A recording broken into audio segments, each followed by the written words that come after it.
A paz do Senhor para todos os irmãos.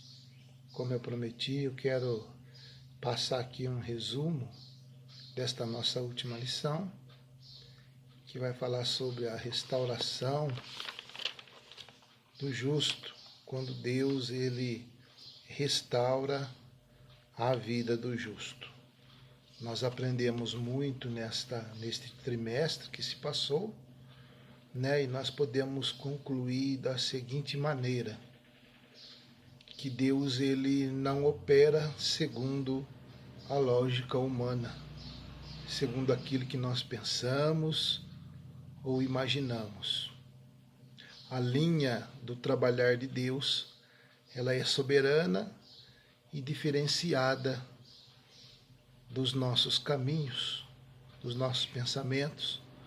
Então nós podemos aí glorificar a Deus, porque mesmo que como Jó não entendeu, e nós também não entendemos e não entenderemos muito do que vamos passar, que estamos passando, sabemos que quando nós somos justos, quando nós somos fiéis a Deus, no final da provação, Deus ele vai restituir se porventura nós perdemos alguma coisa em meio a esta provação que Deus assim permitiu.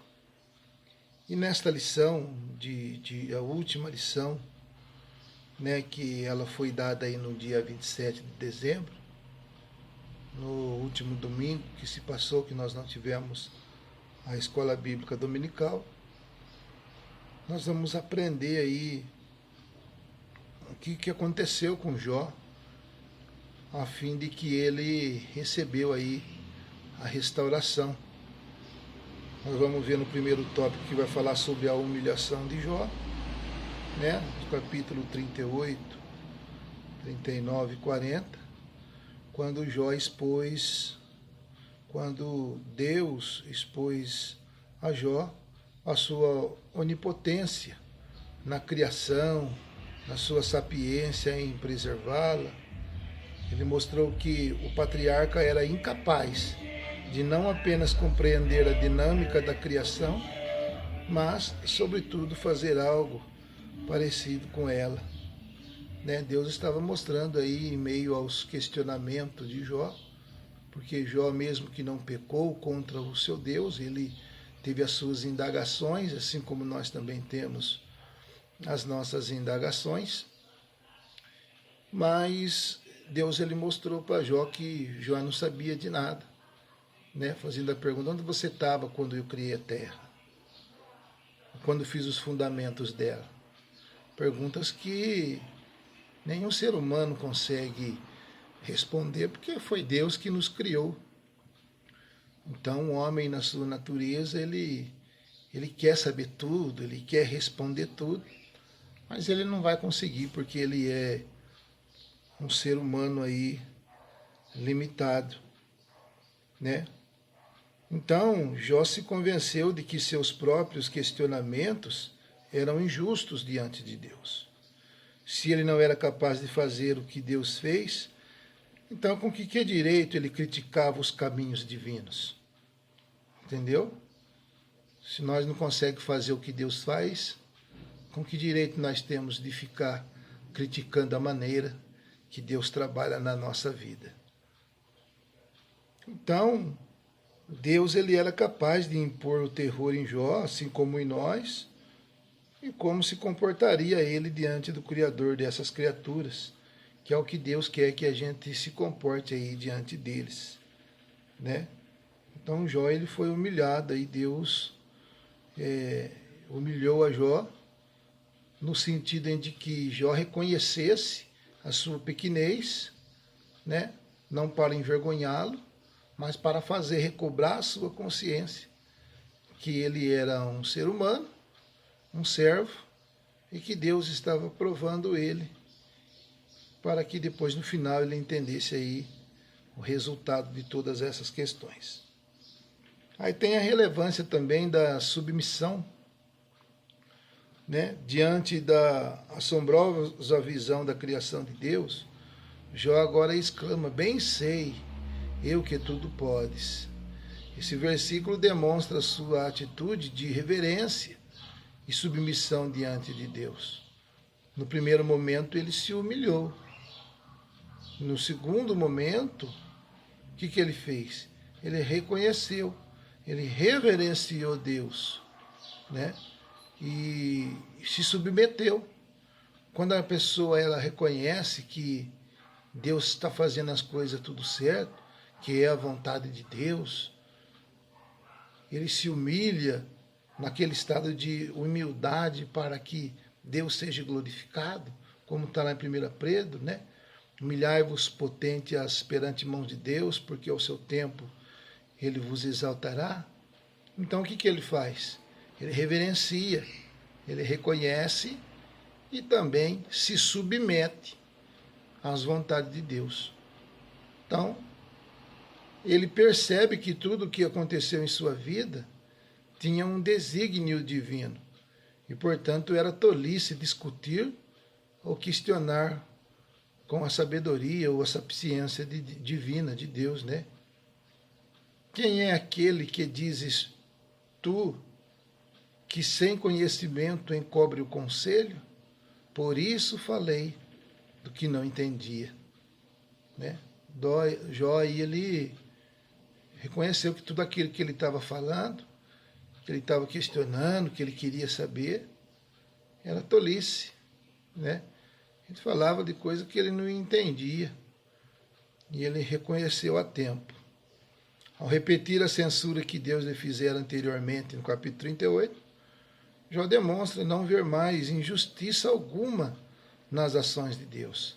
Ele admite que agiu com presunção, pois desconhecia os sábios propósitos divinos. Amém? Quando nós chegamos no tópico 3, nós vamos ver que Jó ele começa aí uma experiência viva com Deus. A postura de Jó diante de Deus muda drasticamente. Ele ainda continua a se dirigir a ele, mas não da mesma forma que fazia. Agora a sua atitude é humilde, reflexo de uma experiência viva com Deus, conforme descrita nas seguintes palavras: com o ouvir dos meus ouvidos ouvi, mas agora te veem os meus olhos. Então Jó ele tem uma experiência ali. Para Jó, Deus era conhecido apenas de ouvido, mas agora o patriarca viu o Criador. Essa experiência mudou-lhe a forma de ser. Segundo o teólogo Roy Zuck, Jó ele possuía um conhecimento de Deus apenas por tradição de segunda ou terceira mão, mas agora ele o conhecia por meio de uma experiência pessoal. Não podemos nos contentar com um conhecimento teórico acerca de Deus, mas devemos experimentá-lo. Quando temos experiências vivas com o Altíssimo, renunciamos aos nossos achismos, confessamos a nossa miséria no pó e na cinza, rejeitamos o nosso orgulho e rebeldia. Deus é glorificado em todas as áreas da nossa vida. Então nós vemos aqui, nesse texto, nessa experiência viva que Jó ele acabou tendo ali com Deus, porque às vezes nós estamos também dentro da igreja há muito tempo, mas nós nunca tivemos uma experiência viva com Deus. As coisas vão bem, a vida de Jó ia bem. Ele tinha de tudo, mesmo ele sendo temente a Deus, mas ele tinha a provisão de tudo. Tudo dava certo para ele. Uma família abençoada, ele era próspero na sua vida financeira, ele tinha de tudo. A Bíblia diz que ele era o homem mais rico de todo o Oriente. Então ele servia a Deus e ele temia a Deus, e nada de mal ele havia feito a Deus. Então, mediante a um desafio do inimigo, para provar para o inimigo e também para provar para toda a humanidade, até nos dias de hoje, desde aquela época, que Jó ele não estava pegado naquilo que ele tinha.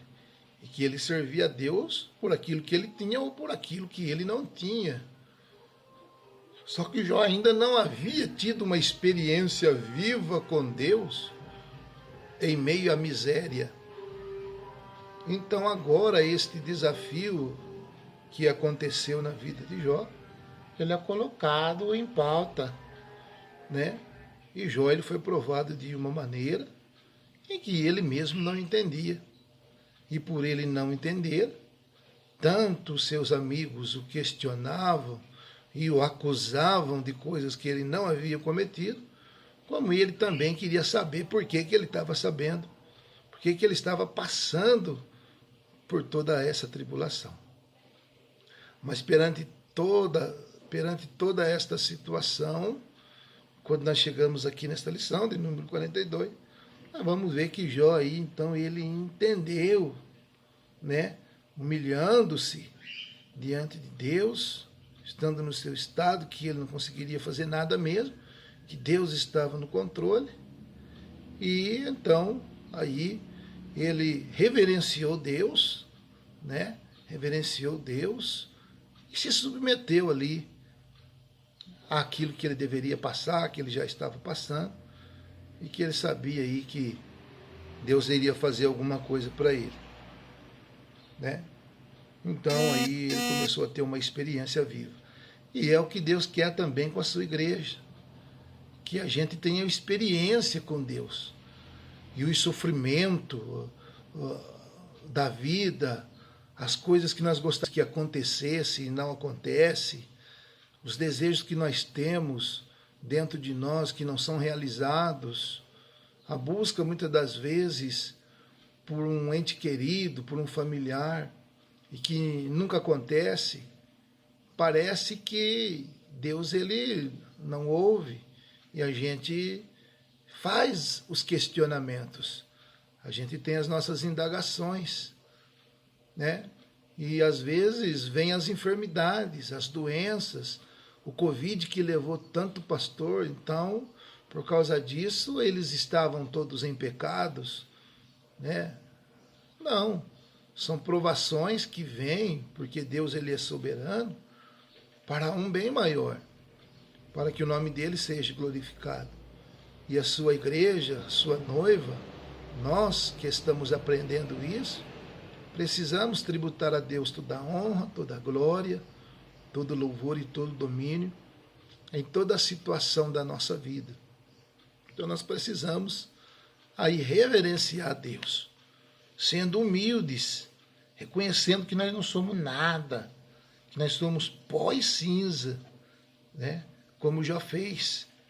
E aí, depois disso, reverenciar a Deus e dizer do fundo do nosso coração: o que Deus está fazendo está correto, o que Deus está fazendo aí está certo, e a partir de agora eu vou me submeter ao que eu estou passando e exaltar e glorificar o nome do Senhor, que foi o que aconteceu com Jó.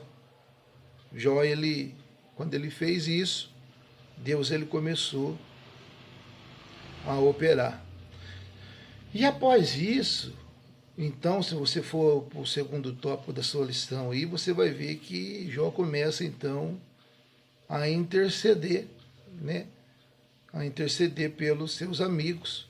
Mas antes que acontecesse isso, veio a ira de Deus. Após ter se dirigido a Jó, o Senhor volta-se para ele, faz o temanita. A minha ira se acendeu contra ti, Deus disse para ele, e contra os teus 2 amigos, porque não dissestes de mim o que era reto, como o meu servo Jó. Então, só nesse pedacinho nós podemos ver que quando eles estavam falando de Jó, eles não estavam falando do próprio Jó, eles estavam falando do próprio Deus, porque Deus estava naquela situação. E eu aprendo algo muito interessante, que quando nós acusamos alguém ou falamos de alguém sem fundamento de causa, né, a gente acaba cometendo um grande pecado aí, porque Deus ele está no controle de todas as coisas. E Deus, ele tem aprovação na vida de cada um, conforme Deus quer trabalhar na vida de cada um, porque cada um tem a sua necessidade para um propósito definido por Deus. Então, a minha aprovação não vai ser igual à sua, e a sua não vai ser igual à minha, porque talvez eu não suportaria a sua, e talvez você não suportaria a minha, né? É a mesma coisa alguém que trabalha no campo e alguém que trabalha na cidade. Tem muitos que trabalham no escritório, tem uns que trabalham na lavoura. Se você colocar alguém que trabalha na lavoura para trabalhar no escritório, ele vai apanhar, ele vai ter que ter instrução para aguentar.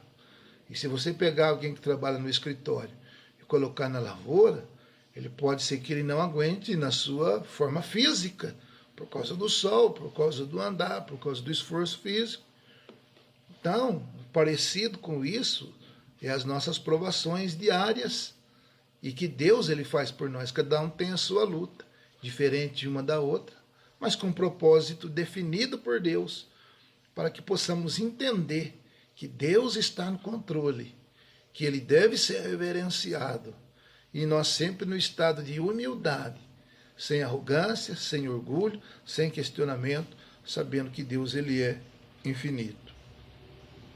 E diante disso, Deus ele começa aí irado com Elifaz e com seus dois amigos, que estas palavras dizem muito sobre o conteúdo teológico do livro de Jó, demonstram que as exposições feitas, né, verdadeiras, pois partiam de premissas falsas deles. Não apenas acusavam o patriarca, mas associaram o seu sofrimento a algum pecado cometido por ele.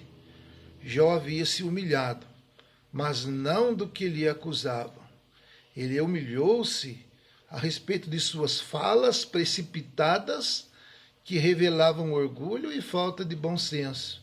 Em outras palavras, ele errou durante o seu sofrimento, mas não por conta de pecados cometidos antes do atual sofrimento, que é o que eu acabei de dizer. Jó, ele pecou, ele errou, né? Jó, ele errou em meio ao seu sofrimento, porque ele achava que ele estava sofrendo injustamente, né? E era uma aprovação de Deus, então ele começou a fazer os seus questionamentos. E ele estava passando por aquilo não porque ele pecou, mas porque era uma aprovação de Deus, né? Então Deus aí entrou com uma providência, mas ficou irado com Elifaz. E nós vemos o pecado dos amigos de Jó, né? Representados por Elifaz, o mais velho. O pecado dos amigos de Jó foi evidentemente exaltar a justiça de Deus, mas limitar seu poder soberano. Para eles, todo sofrimento deveria ser uma consequência de um juízo divino, como resposta a um pecado praticado. Como o livro de Jó demonstra, quando, dentro dos propósitos de Deus, o sofrimento é uma manifestação de seu amor e graça, e não uma forma de punição, Paulo corrobora esse princípio quando diz que nos foi concedida a graça de padecermos por Cristo, e não apenas de crermos nele. Nisso, os amigos de Jó pecaram, e por isso precisavam da intercessão do homem de Uz, que é Jó. Entendeu? Jesus, quando ele estava na terra, ele disse que quem quiser seguir a ele tem que carregar a sua cruz, primeiro negar a si mesmo, negar o seu eu, as suas vontades, os seus pensamentos, os seus achismos, aquilo que você acha, ou aquilo que você deixa de achar, para poder segui-lo. E a cruz, ainda que no final dela é símbolo de vitória, com a ressurreição de Cristo ao terceiro dia, antes disso, houve o sofrimento de Cristo. E Jesus ele foi bem claro, que assim como perseguiram ele, nós seríamos perseguidos. Que aquele que tivesse que andar 1 milha, teria que andar 2 milhas. Aquele que tomasse um tapa em uma face, era para oferecer a outra. Fala-se do sofrimento e dos caminhos que a igreja deveria andar, assim como ele andou. O sofrimento, as surras que ele passou, as perseguições que ele passou. Mas no final teve a ressurreição, a vida eterna. E é esse caminho que a igreja tem que entender, que o sofrimento faz parte de algo maior, que vai nos levar a uma vitória em vida ou na eternidade, para todo sempre. Mas Deus colocou nas mãos de Jó os seus adversários e os seus inimigos. E nós aprendemos algo muito importante, que quando nós estamos passando por isso, por provações e sendo acusados e amigos apontando, que nós não devemos amaldiçoá-los, mas que nós devemos orar por eles.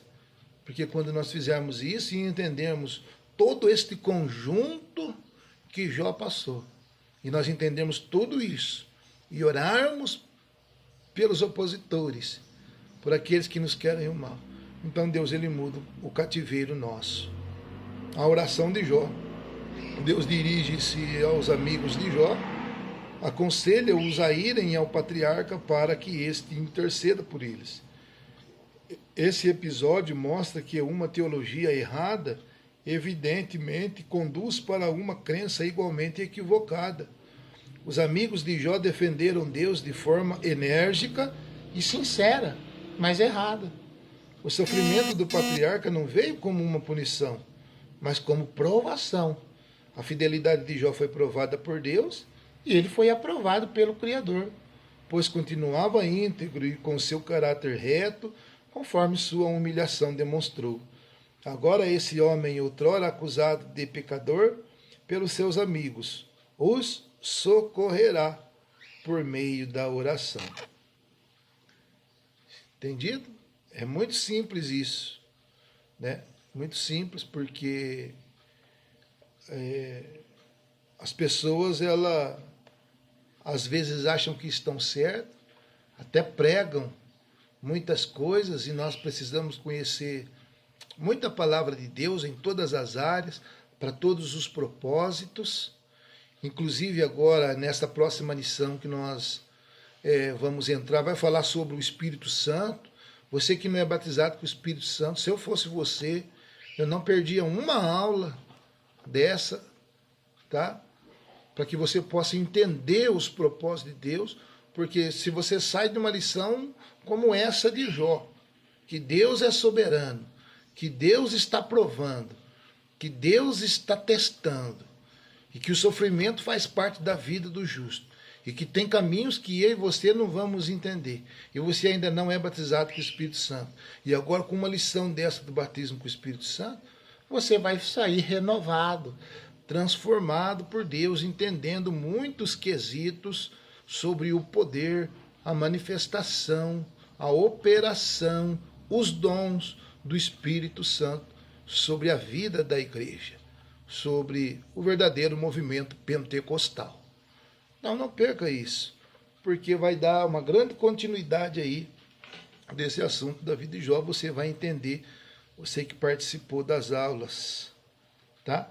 E aí nós entramos na parte da restauração de Jó, né? Restauração moral e espiritual. A restauração de Jó acontece primeiramente nas dimensões moral e espiritual. Convém destacar que as bênçãos recebidas por ele devem ser vistas como uma restauração e não retribuição. Foi uma restauração, né, daquilo que ele já tinha aquilo. Então ele foi restaurado, ele foi renovado. O que é restaurar? Restaurar é você pegar uma cadeira toda velha, e você pega essa cadeira toda mole, toda velha, né, e ali às vezes com o assento quebrado, e você pega esta cadeira, desmonta ela, lixa ela todinha de novo, enverniza essa cadeira, monta ela, pinta tudo certinho, aí coloca um assento, coloca um plástico novo, e você olha, ela está restaurada. Não é algo novo que foi feito, mas é algo que foi restaurado. Assim é a nossa vida. Às vezes nós estamos moídos, quebrados, arrebentados, né? mas o Espírito Santo vem e nos restaura, né? Ele vem e nos restaura de dentro para fora. No caso aqui, a moral de Jó e a vida espiritual também de Jó. Amém? Então, não há uma teologia da retribuição no livro de Jó, onde o ímpio é sempre punido e o justo sempre recompensado. A mensagem de Jó é diametralmente oposta a esse princípio. A lição moral e espiritual do livro é que Deus abençoa os homens porque os ama, e não porque estão envolvidos numa troca de favores em que prevalece uma barganha espiritual.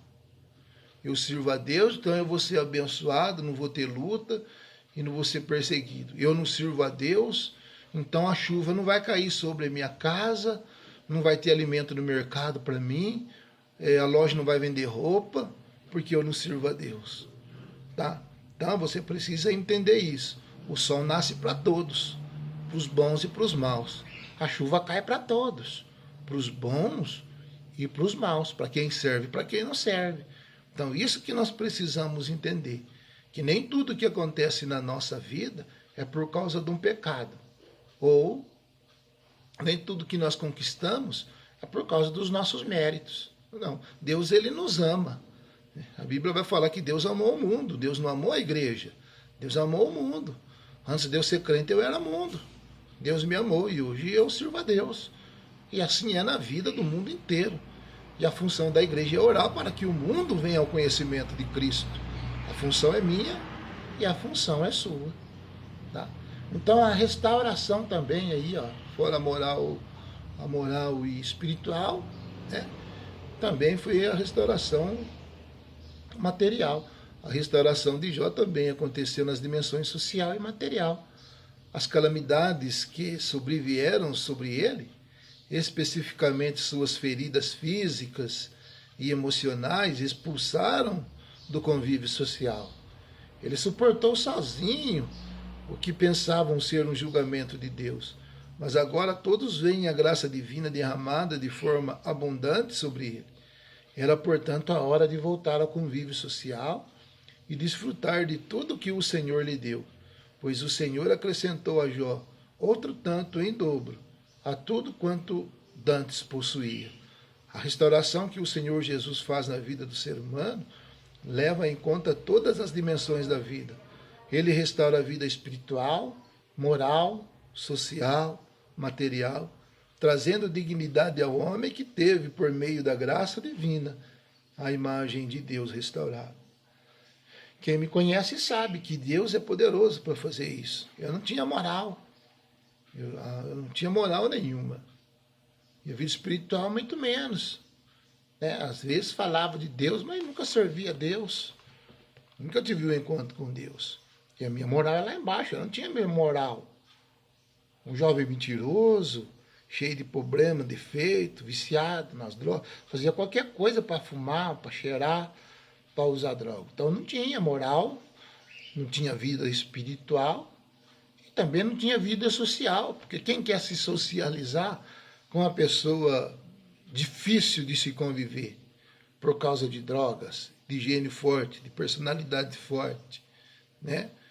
E geralmente, como consequência, a vida material, né? A vida financeira aí, que é arrebentada, você não tem nada, você mora na rua, você não tem. Tem a roupa do corpo ali, tudo arrebentado. Então você não tem nada. Então Deus, quando ele restaura, ele restaura. Pode ver que Deus restaurou, Deus não me fez de novo. Eu mesmo, a pessoa, né, do evangelista Enéas, ele mesmo foi restaurado por Deus. Espiritual, aceitando Jesus como seu único Senhor e Salvador. Moral, a moral voltou, porque agora é íntegro, é verdadeiro. Social, porque agora as pessoas querem ficar perto, né? Porque você não fede mais, nem o pecado e nem o literal. E o material, que consequência de uma vida espiritual, uma vida moral, uma vida social, né? Com coragem, fé em Deus, trabalhando, Deus restaura a sua vida material. De um morador de rua, né? Para um pregador da palavra de Deus, com testemunho real para a glória do nome do Senhor Jesus. Então nós chegamos aí ao final de mais um trimestre. Aprendemos que nem sempre os ímpios são punidos e nem sempre os justos são recompensados. Mas Deus julga os perversos e abençoa os justos, pois todos fazem parte de um universo governado por leis e princípios morais. Porém, todavia, é bom você frisar isso, que isso aí não é tudo, tá? Deus, ele é soberano e pode atuar fora das linhas que habitualmente acreditamos que ele opere. Assim podemos aprender que Deus não nos prova porque deseja nos punir, mas porque nos ama. Ele deseja demonstrar ao seu adversário, o diabo, que os homens podem servi-lo sinceramente, sem uma relação de troca. Jó provou que o diabo estava errado e que Deus esteve sempre certo, em nome de Jesus. Amém? Nós não servimos a Deus por aquilo que temos. Nós servimos a Deus por quem Deus é. Né? Não é uma troca. Se Deus me der, eu faço. Se Deus abrir a porta, eu faço isso. Se Deus me der saúde, eu vou fazer isso. Se Deus fazer isso por mim, eu vou fazer isso por Ele. Não. Você se humilha, reconhece que você não é nada, que você é pó e cinza, humilhando-se diante de Deus, reverenciando a Ele, que só Ele é Deus e tem o domínio, o controle e os caminhos dele sobre a vida do homem, né? Reverenciando a Deus.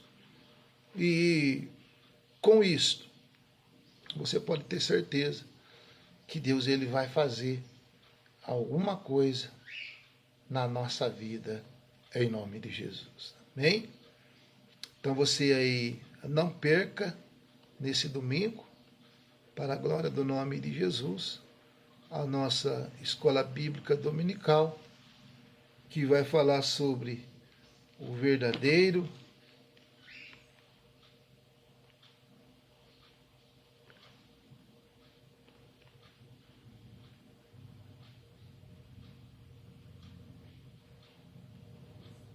pentecostalismo. Amém? E vai ser tremenda esse trimestre. Mais uma vez, você que ainda não fala em línguas, que não é batizado,